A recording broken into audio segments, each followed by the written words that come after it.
2015 was the year that my very first novel was published. I've been doing this for about 9 years. What have I learned in all that time? I've got 7 things to share with you.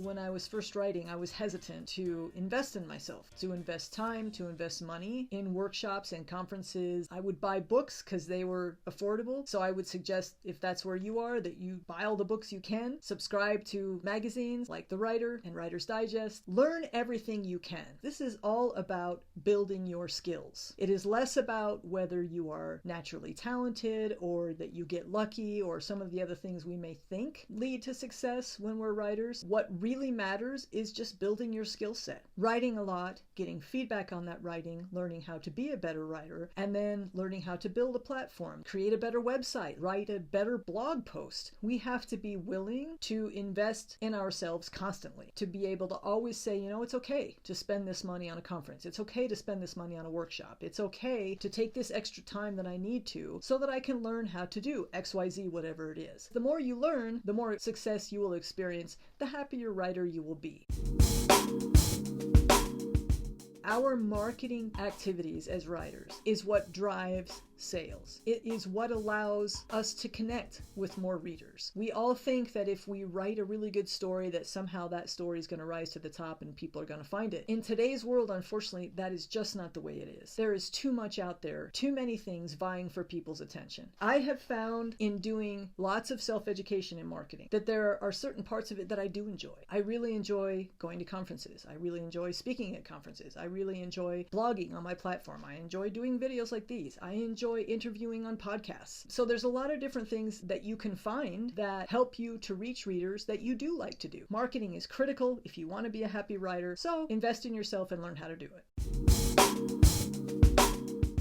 Other people may say, wow, you can really sell a lot of books on Pinterest. If Pinterest isn't your thing and you don't enjoy doing it, it's not going to work for you. There are a lot of ways that we can market our work. If something isn't working, go try something else and see if that fits. Another part of this is that we have to be willing to put ourselves out there and say, I don't know what I'm doing with this, but I'm going to try it. We learn every time we try something, and we learn a heck of a lot more trying it and failing than we do if we never do it at all. Experimentation is key to be able to find what works for you in your book marketing.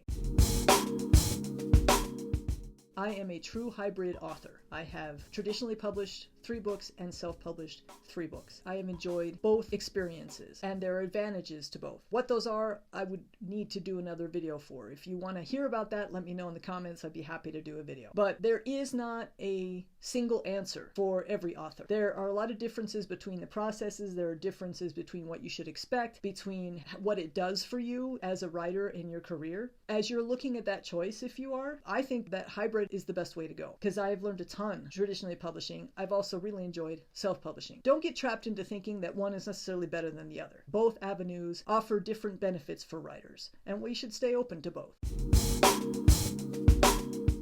It's easy to get trapped in negative thinking. The market is swamped. There's fewer readers out there. It's harder than ever to make a book succeed. There's all those realities of our world. But there are a lot of exciting things going on. One of the big changes I've noticed is in the options we now have for being able to market our books. One of those is in graphics. To be able to create a book trailer that you feel really proud of, that feels really exciting, I've seen a huge improvement in being able to do that. The graphics that I can do now, for instance, on Canva are way better than the ones that I was creating like on PowerPoint 9 years ago. Another thing that I think will help us is AI. I will admit I'm a little concerned about AI taking all of our writing jobs. I just read a study the other day that said that there's been a 30% decrease in writing jobs available since this big AI explosion.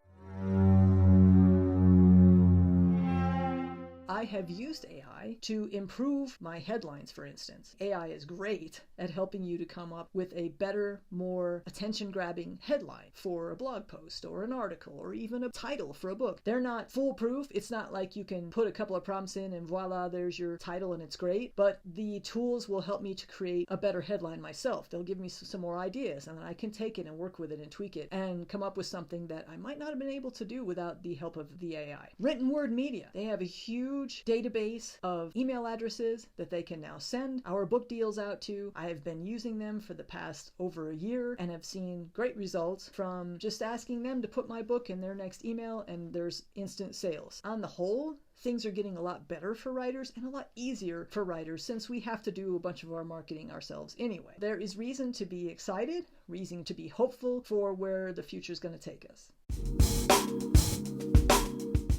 Your book is coming out and you're just waiting for it to sell a bunch of copies, and it doesn't. When I was first starting out, that was like this death blow to me. I was thinking, okay, well, I obviously shouldn't be writing. I should be doing something else. I'm obviously not a very good writer. The book isn't selling. I have since learned that this isn't about chasing after a single success. It is much better to adopt the mindset where you are committed to the work. And by that, I mean you are committed to being the best writer you can be. You create the best work that you can, and then you market it to the best of your ability. At the same time, you kind of let go. You say, here's my best work. I have done all this legwork to market it. I've tried to reach readers in every way I can, but at the end of the day, I'm going to let go and I'm going to go work on the next work. The slow and steady, consistent and persistent attitude I have found works a lot better than chasing after one success or having this roller coaster of emotions. Chasing after something tends to lead to burnout. It tends to leave you exhausted. It takes way too much energy, this striving after something. I do much better in the long haul if I am doing what I need to do for each book, but I am not attached to the outcome quite as fiercely. Of course, I still want sales. Of course, I still want good reviews. Of course, all those things still matter to me. But there is less of a striving now with each project. There is more of an overarching view of my work as a whole. What's the next book? What's the next project? And less about, am I reaching success milestones with this one project?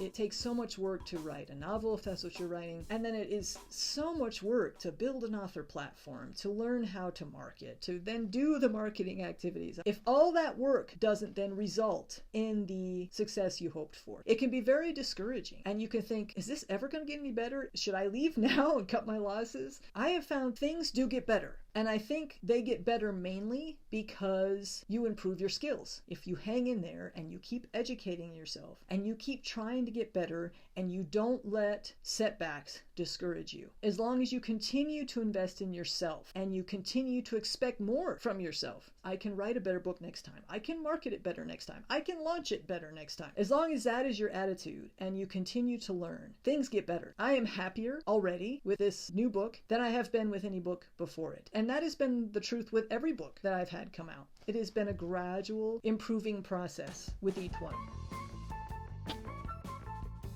So that was the 7 things I have learned in the past 9 years of writing and publishing. If you have some more that you've learned, I'd love to hear them. Please add them to the comments.